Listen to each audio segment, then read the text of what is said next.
کاروبار میں یا کسی بھی اور معاملے میں نقصان ہو جائے تو اس پر قابو پانے کے لیے کیا کیا جائے؟ سب سے پہلے تو افسوس کرنا چھوڑیں، کوشش کرنا شروع کر دیں، معلومات اکٹھی کریں، جانیں کہ حقائق کیا ہے، نقصان کتنا ہوا ہے اور کیوں ہوا ہے۔ جب آپ کو نقصان اور اس کی وجہ کا اندازہ ہو جائے تو سوچیں اس نقصان کو محدود رکھنے کے لیے کیا کیا جا سکتا ہے۔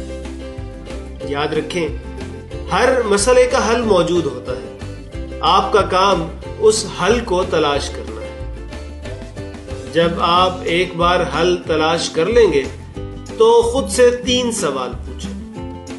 اس نقصان کی اصل وجہ کیا تھی؟ ہم نے اس سے کیا سیکھا ہے؟ اور ہم اس بات کو کیسے یقینی بنائیں کہ یہ نقصان دوبارہ نہ ہو؟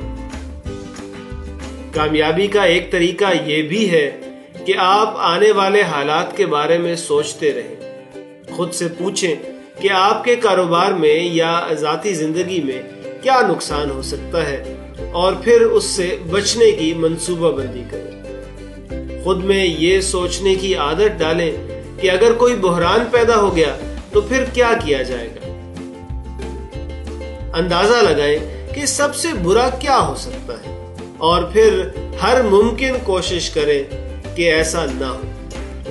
فتح یہ نہیں کہ آپ کبھی ناکام نہ ہوں، فتح یہ ہے کہ آپ ہر ناکامی کے بعد کامیابی حاصل کر لیں۔